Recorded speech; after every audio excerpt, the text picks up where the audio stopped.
Hi, everyone. So I'm going to be reviewing understanding characters, inferencing, so infer or to infer, and point of view. Now, point of view, I'm going to be going into that a little bit just so you understand a little bit more about characters and how they're being viewed in the story. Now, over here, we have perfect understanding characters. So we have our thoughts, actions, words. So thoughts. So thoughts are something that the character thinks to themselves inside their head during a situation. So this is something that they're just thinking about when they're by themselves, or if they see something happening, they're just like thinking in their head without actually saying it out loud for everybody to hear. Thoughts are told when the person is being told in the first person or through a third person. So through the first person is the I, and through the third person is the she, the he, and we're going to get into that a little bit more later in the slides. So at the bottom, you'll see that I have a boy with a question mark to show that he's thinking about something. Now, the next one is actions. So actions are how a person, but how a character responds in situations with other characters in the story. So what are they doing? What is their body language, if you're able to see it? How they do certain things in the story to fully understand like what is happening or to give you an idea. Actions could be done by the character or could be a reaction to a situation in the story. So the character could be doing the actions or it can be a reaction. So maybe the character saw something which scared them and it caused them to run away. That's an action, it's movement. Think of it as your verbs. The next one is words, the dialogue. The dialogue has to deal with quotes, statements, conversations between characters. But words is also very important too, because yes, you need it for dialogue, but the words help you know what's going on in the story. So words are what the character is saying or how it's being said. So when the character is saying something, they're using words that could be kind, unkind, informative, so giving you some facts, giving you some information about a certain topic, a certain thing. Maybe it's something you're talking about. Neutral means it's 50-50. So there's no yes, there's not a no, it's a maybe. So it could be kind, it could be mean. Then you can be saying words that are mean. So like hurtful words that can like hurt a person. So words help us understand what is happening in the story and gives an understanding about the characters. So you can tell a lot about a character just by the words they're using in the story, what they like to talk about. Like words are very powerful. That's why if you say something that can be unkind or mean or hurtful, words stick with people. And sometimes we see that happen in stories that we read or that we listen to, is that the words are definitely playing an important role. Now, the next thing, I'm going to move me right here. Hi.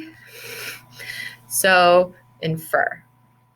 Use details, so your information, from the story to figure out something that the author has left unsaid. So he did not say anything to you about it or has not stated it directly. So he may have said it, but he didn't say it. Like he put a little bit of it out there. He didn't really explain himself. He's missing certain parts, but the purpose of that is for you to figure it out.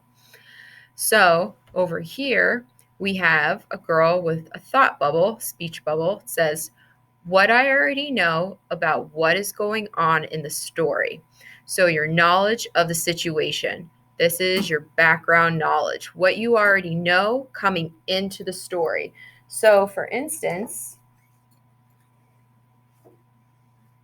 if I look at, I'm trying to see what book would be best. This one. So this book is about movies. So when I look at this, I don't know anything. I didn't read the story, but I know that movies involves actors, actresses. So they can be adults, they can be children. I see that they are sitting in a movie theater. So they went out to the movies. I'm not sure if they're going to see what kind of movie because it doesn't tell me, but looking at their faces, they're smiling. So it might be a comedy, it might be a funny movie. So that was my knowledge of just looking at a book. That's how I'm bringing what I know forward just by looking at that picture. So now the next thing is you have to be the detective. You have to go through this book. So, okay, it's about movies. Let's figure it out. What am I learning here? Well, I have a table of contents. That definitely helps me. That gives me an idea of what's happening in here in order, because all the subheadings are going to give me a snippet, an idea of what's going to be talked about in certain sections. So I can use the pictures. Sorry. So here's more pictures. Okay, so pictures. So what pictures, words did I hear, did I see, and did I read in the story? Because pictures sometimes, as you get older, the pictures are going to go away. So you really have to pay close attention to those words. That's why you're learning how to do a couple of these things so that when you get older, you're not like, I don't know what to do. That's why you're being taught this, is so you understand what you have to do, because those pictures aren't going to be there forever. And words, the words are telling you what's happening. It's explaining it to you so you understand it more. And then if you're listening to somebody read it, like you'll have me listen, you'll be listening to me read it while you can read it at the same time.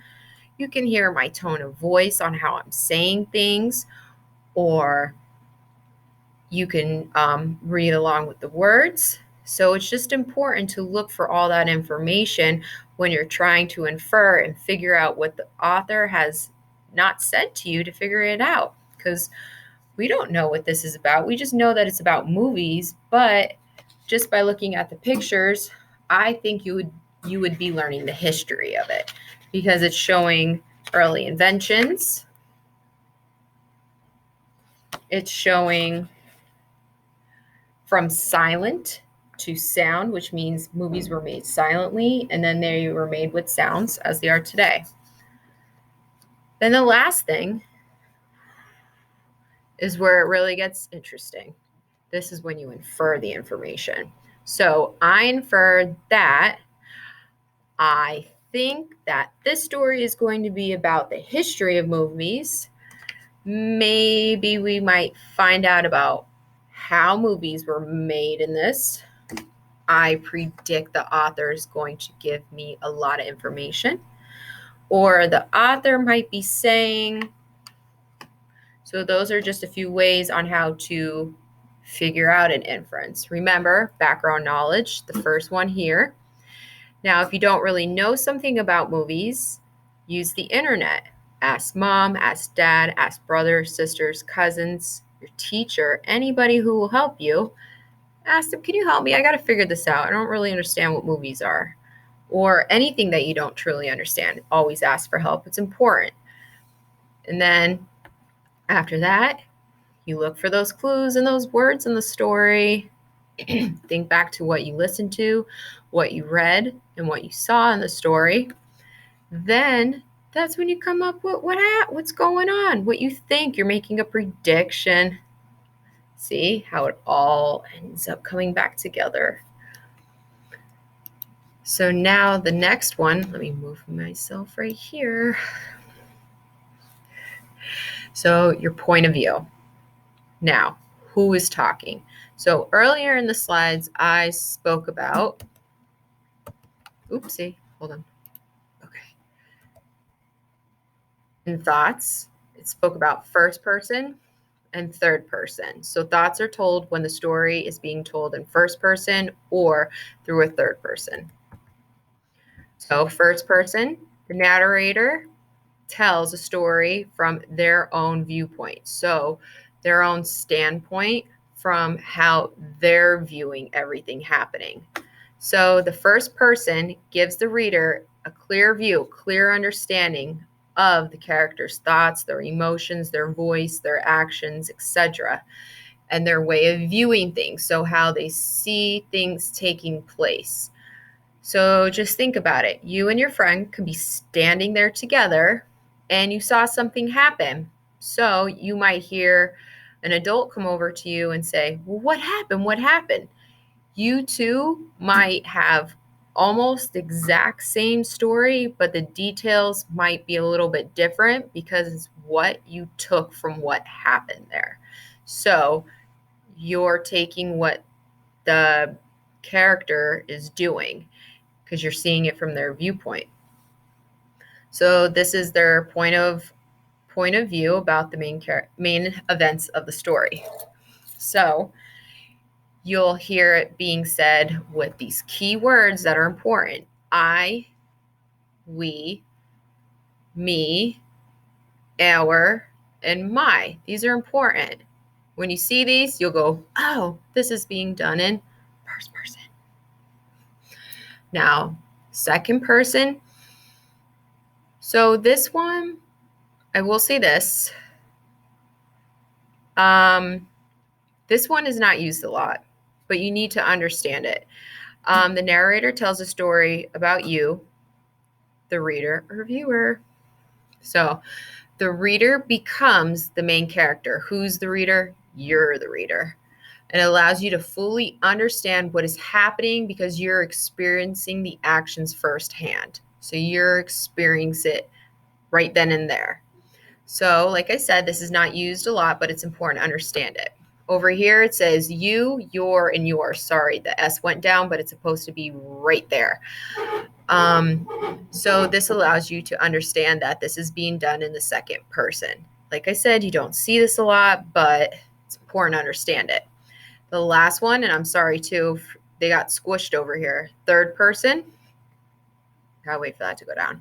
So this goes back with the thoughts of a character. So the narrator tells a story about other people. So the narrator who's speaking is telling him about the other people in the story. So the narrator is someone who is not a character in the story, but is telling you what is happening.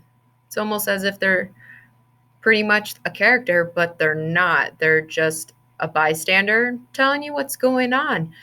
So you have a group of people, and then you have that one person in the background being the person saying, "Oh, this person's walking to the left and walking to the right. I see they're arguing." That's how it's being done.